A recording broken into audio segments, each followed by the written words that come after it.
রমজান মাসে এক রাতে বিশ্বনবী হজরত মুহাম্মদ সাল্লাল্লাহু আলাইহি ওয়াসাল্লাম সেহেরি খাচ্ছেন। আর সেই সময় হজরত আলী রাদিয়াল্লাহু তাআলা আনহু বিশ্বনবী হজরত মুহাম্মদ সাল্লাল্লাহু আলাইহি ওয়াসাল্লামের সঙ্গেই ছিলেন। এমন সময় হজরত বেলাল রাদিয়াল্লাহু তাআলা আনহু সেখানে এসে উপস্থিত হলেন এবং বলতে লাগলেন, ইয়া রাসূলুল্লাহ সাল্লাল্লাহু আলাইহি ওয়াসাল্লাম, সময় তো শেষ হয়ে গিয়েছে আর আমি আজান দিতে মসজিদে যাচ্ছি, দয়া করে আপনি তাড়াতাড়ি খাবার খাওয়া বন্ধ করুন। এই কথা বলে হজরত বেলাল রাদিয়াল্লাহু তাআলা আনহু আজান দিতে মসজিদে চলে গেলেন। হজরত বেলাল রাদিয়াল্লাহু তাআলা আনহু মসজিদে প্রবেশ করে আজান দেওয়ার জন্য প্রস্তুত হতে লাগলেন।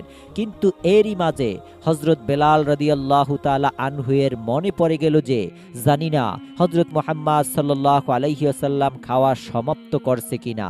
বিশ্বনবী হজরত মুহাম্মদ সাল্লাল্লাহু আলাইহি ওয়াসাল্লামের চিন্তা করে হজরত বেলাল রাদিয়াল্লাহু তাআলা আনহু আজান না দিয়ে পুনরায় হজরত মুহাম্মদ সাল্লাল্লাহু আলাইহি ওয়াসাল্লামের নিকট ফিরে আসেন এবং সেখানে দেখেন তখন বিশ্বনবী হজরত মুহাম্মদ সাল্লাল্লাহু আলাইহি ওয়াসাল্লাম এখনো সেহরি খাচ্ছেন।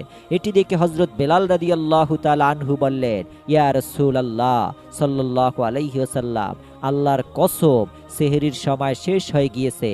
তখন বিশ্বনবী হজরত মুহাম্মদ সাল্লাল্লাহু আলাইহি ওয়াসাল্লাম নিজের হাত মোবারক নিচে রাখেন এবং বললেন, হে বেলাল, এখনো সময় বাকি ছিল, কিন্তু তোমার কসম খাওয়ার কারণে মহান আল্লাহ রাব্বুল আলামিন সেটিকে আগে উদিত করে দিল, যাতে করে তোমার কসম যেন মিথ্যা না হয়ে যায়। তখন হযরত আলী রাদিয়াল্লাহু তাআলা আনহু বলতে লাগলেন, যদি বেলাল রাদিয়াল্লাহু তাআলা আল্লাহর কসম না খেত তাহলে বিশ্বনবী হযরত মুহাম্মদ সাল্লাল্লাহু আলাইহি ওয়াসাল্লাম যতক্ষণ পর্যন্ত সেহরি খেত ততক্ষণ পর্যন্ত সুবে সাদিক হইতো না। সুবহানাল্লাহ। তখন ছিল পবিত্র রমজান মাস। সমগ্র মদিনাতে তখন চলছে মুসলমানদের রোজা রাখার বিশাল তোড়জোড়। আল্লাহর মনোনীত বিধান অনুপাতে আজ হজরত আলী রাদিয়াল্লাহু তাআলা আনহু এবং তার স্ত্রী হজরত ফাতেমা রাদিয়াল্লাহু তাআলা আনহা, তার ছেলে হজরত হাসান হোসাইন রাদিয়াল্লাহু তাআলা আনহু পর্যন্ত রোজা রেখেছেন। সারাদিন নানা ধরনের ব্যস্ততায় তাদের দিন অতিবাহিত হয়ে গেল। তখন বিকেল গড়িয়ে সূর্যাস্ত হবার উপক্রম হলো। তখন হজরত ফাতেমা রাদিয়াল্লাহু তাআলা আনহা ঘরে গেলেন এবং যত আটা মজুদ ছিল তা দিয়ে তিনি 4টি রুটি তৈরি করলেন। অতঃপর যখন ইফতার খাওয়ার সময় হলো তখন হজরত ফাতেমা রাদিয়াল্লাহু তাআলা আনহা একটি রুটি হজরত আলী রাদিয়াল্লাহু তাআলাকে প্রদান করলেন, 2টি রুটি তার ছেলে হাসান হোসেনকে প্রদান করলেন এবং অপর একটি রুটি তিনি নিজের জন্য রেখে দিলেন। যখন মসজিদে হজরত বেলাল রাদিয়াল্লাহু তাআলা মধুর কণ্ঠে আজান দিলেন তখন হজরত আলী রাদিয়াল্লাহু তাআলা আনহুর পরিবারের সকলেই নিজের রুটি দিয়ে ইফতার শুরু করলেন। হজরত ফাতেমা রাদিয়াল্লাহু তাআলা আনহা তার ভাগের একটি রুটির অর্ধেক রুটি খেয়ে সমাপ্ত করলেন এবং বাকি অর্ধেক রুটি তিনি তার আঁচলে বেঁধে ফেললেন। এই দৃশ্য দেখে হজরত আলী রাদিয়াল্লাহু তাআলা আনহু তার স্ত্রী হজরত ফাতেমা রাদিয়াল্লাহু তাআলা আনহা তাকে উদ্দেশ্য করে বললেন, হে ফাতেমা, তুমি তো মাত্র অর্ধেক রুটি খেলে, তোমার কি কোনো ক্ষুধা নেই? হজরত হাসান এবং হোসেন রাদিয়াল্লাহু তাআলা আনহু এই দৃশ্য দেখে তাদের আম্মাজানকে একই প্রশ্ন করলেন, আম্মাজান, ঠিকই তো, আপনি অর্ধেক রুটি খেলেন আর বাকি অর্ধেক রুটি না খেয়ে কেন আঁচলে বাঁধলেন? তখন হজরত ফাতেমা রাদিয়াল্লাহু তাআলা আনহা বললেন, যখন আমি রুটি খাচ্ছিলাম তখন হঠাৎ করে আমার আব্বাজানের কথা মনে পড়ে গেল। যদিও এখানে আমরা বসে বসে ইফতার করছি, এমনও তো হতে পারে যে অন্যদিকে আমার আব্বাজান না খেয়ে আছেন। একজন মেয়ে তার আব্বাজানকে অভুক্ত রেখে কিভাবে পেট ভরে খেতে পারে? উক্ত কথাগুলো বলে হজরত ফাতেমা রাদিয়াল্লাহু তাআলা আনহা বিশ্বনবী হজরত মুহাম্মদ সাল্লাল্লাহু আলাইহি সাল্লামের ঘরের উদ্দেশ্যে রওনা করলেন।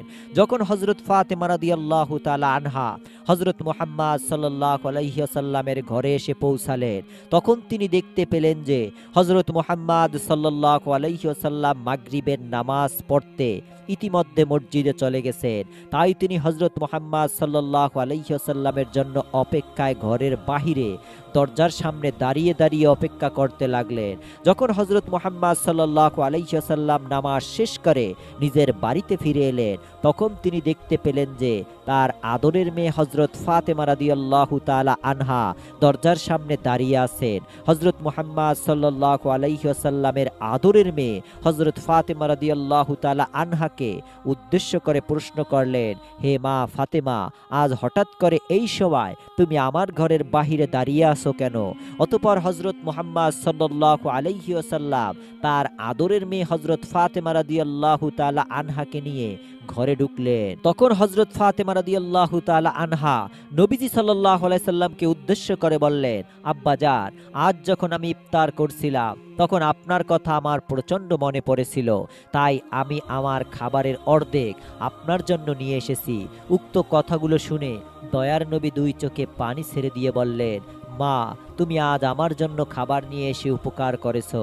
আর যদি তুমি আমার জন্য খাবার না নিয়ে আসতে তাহলে হয়তো চতুর্থ দিনের মতো আমাকে অভুক্ত অবস্থায় থাকতে হতো।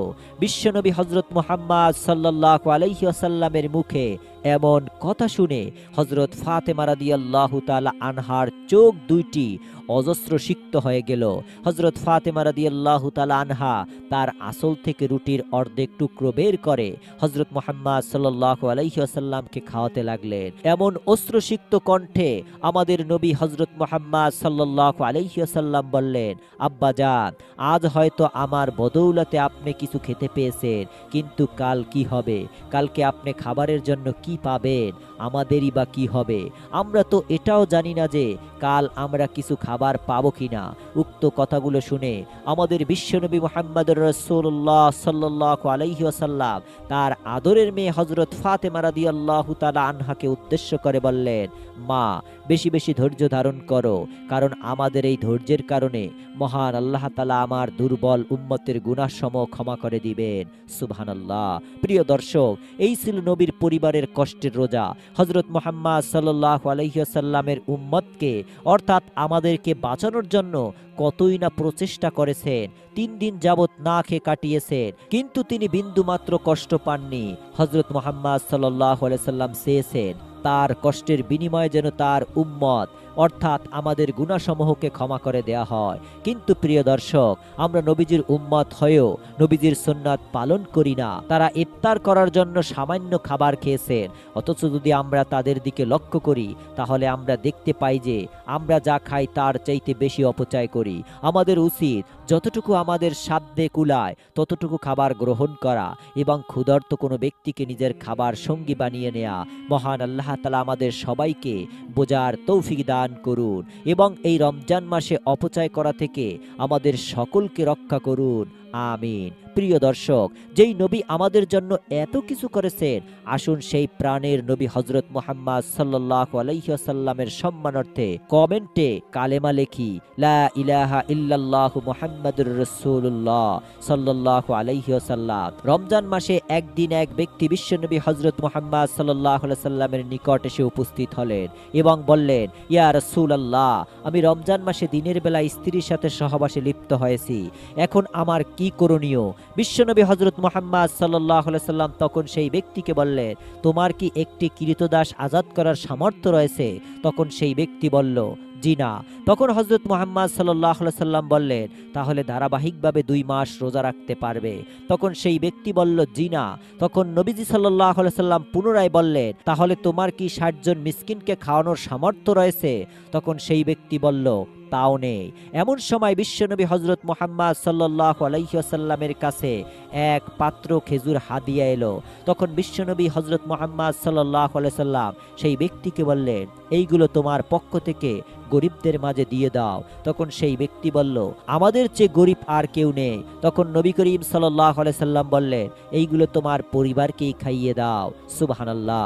রমজান মাসে বিশ্বনবী হযরত মুহাম্মদ সাল্লাল্লাহু আলাইহি ওয়াসাল্লাম হযরত আবু হুরায়রাকে বললেন, হে আবু হুরায়রা, তোমার উপর যাকাতের সম্পদ রক্ষার দায়িত্ব রইল, তুমি তা যত সম্ভব পালন করবে।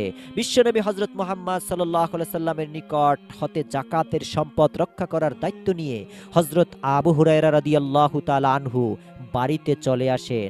রাতের বেলায় হযরত আবু হুরায়রা রাদিয়াল্লাহু তাআলা আনহু শুয়ে আছেন, তিনি তখনও ঘুমাননি। হঠাৎ করে হযরত আবু হুরায়রা রাদিয়াল্লাহু তাআলা লক্ষ্য করলেন যে কোনো এক আগন্তুক এসে জাকাতের খাদ্যের মধ্যে হাত দিয়ে কিছু নিতে চাচ্ছে। তখন হযরত আবু হুরায়রা রাদিয়াল্লাহু তাআলা শোয়া থেকে উঠে এসে আগন্তুকের কাছে এলেন এবং তাকে ধরে ফেললেন। অতঃপর হযরত আবু হুরায়রা রাদিয়াল্লাহু তাআলা সেই আগন্তুককে বললেন, আল্লাহর কসম, আমি অবশ্যই তোমাকে বিশ্বনবী হযরত মুহাম্মদ সাল্লাল্লাহু আলাইহি সাল্লামের নিকট নিয়ে যাব। তখন আগন্তুক বলল, আমি খুব দরিদ্র মানুষ, আমার পরিবার আছে, আমার অভাব মারাত্মক, অনুগ্রহ করে আমাকে ছেড়ে দিন। আগন্তুকের কাকুতি মিনতি শুনে হযরত আবু হুরায়রা রাদিয়াল্লাহু তাআলা আনহুর খুব দয়া হলো, তাই তিনি সেই আগন্তুককে ছেড়ে দিলেন। ছাড়তে এসে আগন্তুক সেখান থেকে চলে গেল। অতঃপর সকালবেলা যখন হযরত আবু হুরায়রা রাদিয়াল্লাহু তাআলা আনহু বিশ্বনবী হযরত মুহাম্মদ সাল্লাল্লাহু আলাইহি সাল্লামের কাছে এসে উপস্থিত হলে, তখন বিশ্বনবী হযরত মুহাম্মদ সাল্লাল্লাহু আলাইহি ওয়াসাল্লাম হযরত আবু হুরায়রা রাদিয়াল্লাহু তাআলাকে বললেন, কি হে আবু হুরায়রা, গত রাতে আসামির খবর কি? তখন হযরত আবু হুরায়রা রাদিয়াল্লাহু তাআলা আনহু অবাক হয়ে বললেন, হে আল্লাহর রাসূল, সে তার প্রচণ্ড অভাবের কথা আমার কাছে বলেছে, আমি তার উপর দয়া করে তাকে ছেড়ে দিয়েছি। তখন বিশ্বনবী হযরত মুহাম্মদ সাল্লাল্লাহু আলাইহি সাল্লাম বললেন, হে আবু হুরায়রা, অবশ্যই সে তোমাকে মিথ্যা বলেছে, দেখবে সে আবার আসবে। বিশ্বনবী হযরত মুহাম্মদ সাল্লাল্লাহু আলাইহি সাল্লামের মুখে এমন কথা শুনে হযরত আবু হুরায়রা রাদিয়াল্লাহু তাআলা আনহু বুঝে নিলেন যে সে আগন্তুক আবার আসবেই, কারণ বিশ্বনবী হযরত মুহাম্মদ সাল্লাল্লাহু আলাইহি ওয়াসাল্লাম বলেছেন সে আবার আসবে। তাই হযরত আবু হুরায়রা রাদিয়াল্লাহু তাআলা আনহু অপেক্ষায় থাকলেন। পরের দিন রাত্রের পূর্বের ন্যায় হযরত আবু হুরায়রা রাদিয়াল্লাহু তাআলা আনহু তার নিজের কক্ষে শয়ন করেছিলেন এবং সে আগন্তুকের জন্য অপেক্ষায় ছিলেন, কারণ আবু হুরায়রা রাদিয়াল্লাহু তাআলা আনহুর বিশ্বাস ছিলেন যে সেই আগন্তুক আসবেই, বিশ্বনবীর কথা কখনোই মিথ্যা হতে পারে না। কিছুক্ষণ পর হযরত আবু হুরায়রা রাদিয়াল্লাহু তাআলা লক্ষ্য করলেন যে সেই আগন্তুক আবার এসে খাবারের মধ্যে হাত দিয়ে খুঁজতে লাগলো। হযরত আবু হুরায়রা রাদিয়াল্লাহু তাআলা আনহু সেই আগন্তুককে ধরে ফেললেন এবং বললেন, আল্লাহর কসম, আমি তোমাকে অবশ্যই বিশ্বনবী হযরত মুহাম্মদ সাল্লাল্লাহু আলাইহি সাল্লামের নিকটে নিয়ে যাব। তখন আগন্তুক কণ্ঠে বলল, আমাকে ছেড়ে দাও, আমি খুব অসহায়, আমার পরিবার আছে, আমি আর আসব না। হযরত আবু হুরায়রা এবারও সেই আগন্তুকের উপর দয়া করে সেই আগন্তুককে ছেড়ে দিলেন এবং সেখান থেকে চলে গেল। সকালবেলা হযরত আবু হুরায়রা রাদিয়াল্লাহু তাআলা আনহু যখন বিশ্বনবী হযরত মুহাম্মদ সাল্লাল্লাহু আলাইহি সাল্লামের কাছে এসে উপস্থিত হলেন, তখন বিশ্বনবী হযরত মুহাম্মদ সাল্লাল্লাহু আলাইহি ওয়াসাল্লাম হযরত আবু হুরায়রা রাদিয়াল্লাহু তাআলাকে বললেন, কি হে আবু হুরায়রা, গতরাতে তোমার আসামি কি করেছে? তখন হযরত আবু হুরায়রা রাদিয়াল্লাহু তাআলা আনহু বললেন, হে আল্লাহর রাসূল, সে তার চরম অভাবের কথা আমার কাছে বলেছে, তার পরিবার আছে, আমি তার উপর দয়া করে তাকে ছেড়ে দিয়েছি। বিশ্বনবী হযরত মুহাম্মদ সাল্লাল্লাহু আলাইহি সাল্লাম তখন বললেন, অবশ্যই সে তোমাকে মিথ্যা বলেছে, দেখো সে আবার আসবে। এবার হযরত আবু হুরায়রা রাদিয়াল্লাহু তাআলা আনহু বুঝে গেলেন যে সেই আগন্তুক আবার আসবে, তাই তৃতীয় রাতেও হযরত আবু হুরায়রা রাদিয়াল্লাহু তাআলা আনহু অপেক্ষায় থাকেন। অতঃপর সেই আগন্তুক আবার এসে খাবারের মধ্যে হাত ঢুকিয়ে খুঁজতে লাগলো। তখন হযরত আবু হুরায়রা রাদিয়াল্লাহু তাআলা আনহু তাকে ধরে ফেললেন আর বললেন, আল্লাহর কসম, আমি অবশ্যই তোমাকে বিশ্বনবী মুহাম্মদুর রাসূলুল্লাহ সাল্লাল্লাহু আলাইহি সাল্লামের নিকটে নিয়ে যাব। তুমি এই নিয়ে 3 বার এসেছো, অথচ তুমি বলেছিলে আর আসবে না, কিন্তু আবার এসেছো। তখন সেই আগন্তুক কাকুতি মিনতি করে বলল, আমাকে ছেড়ে দাও, আমি তোমাকে কিছু বাক্য শিক্ষা দিব যা তোমার খুব উপকারে আসবে। তখন হযরত আবু হুরায়রা রাদিয়াল্লাহু তাআলা আনহু বললেন, কি সেই বাক্যগুলো? তখন সেই আগন্তুক বলল, যখন তুমি নিদ্রায় যাবে তখন আয়াতুল কুরসি পাঠ করবে, তাহলে মহান আল্লাহর পক্ষ থেকে তোমাকে একজন রক্ষক পাহারা দেবে, আর সকাল পর্যন্ত জিন শয়তান তোমার কাছে আসতে পারবে না।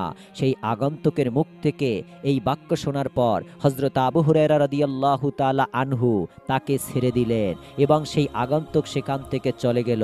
সকালবেলা যখন হযরত আবু হুরায়রা রাদিয়াল্লাহু তাআলা আনহু আবারও বিশ্বনবী হযরত মুহাম্মদ সাল্লাল্লাহু আলাইহি ওয়াসাল্লামের কাছে এসে উপস্থিত হলেন, তখন বিশ্বনবী হযরত মুহাম্মদ সাল্লাল্লাহু আলাইহি ওয়াসাল্লাম আবু হুরায়রা রাদিয়াল্লাহু তাআলাকে বললেন, কি হে আবু হুরায়রা, গতরাতে তোমার আসামি কি করেছে?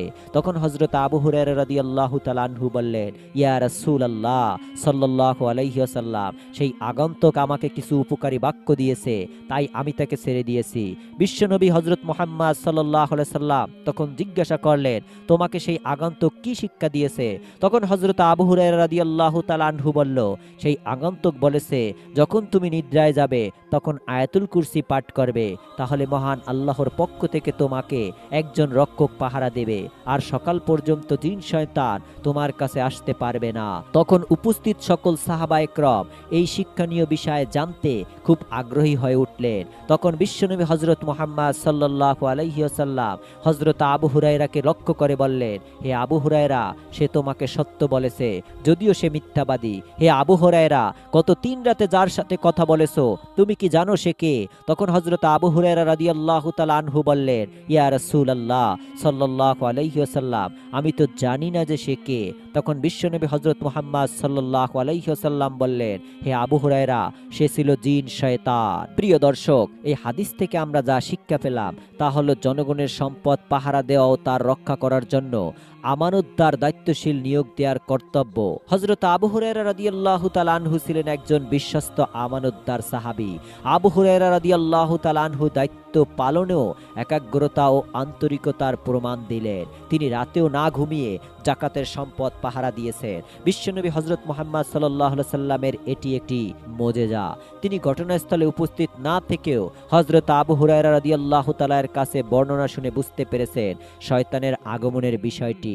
দরিদ্র অসহায় পরিবারের বোঝা বাহকদের প্রতি সাহাবায়ে কেরামদের দয়া ছিলেন এবং বিশ্বনবী হযরত মুহাম্মদ সাল্লাল্লাহু আলাইহি সাল্লাম এই দয়াকে স্বীকৃতি দিলেন। তিনি আবু হুরায়রা রাদিয়াল্লাহু তাআলাকে বললেন, না, তাকে কেন ছেড়ে দিলে, কেন দয়া দেখালে?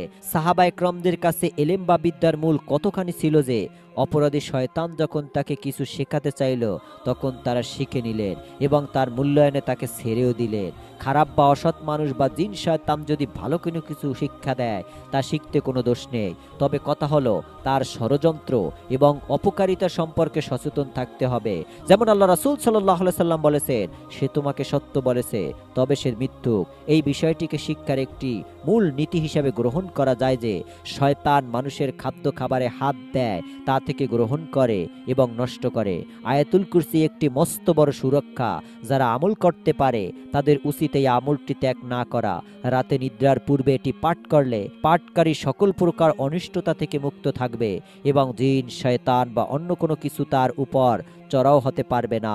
মহান আল্লাহ তাআলা আমাদের সবাইকে এই রমজান মাসে বেশি বেশি আয়াতুল কুরসি পাঠ করা, নিজেকে রক্ষা করা এবং সওয়াব অর্জনের তৌফিক দান করুন। সবাই কমেন্টে লিখুন আমিন।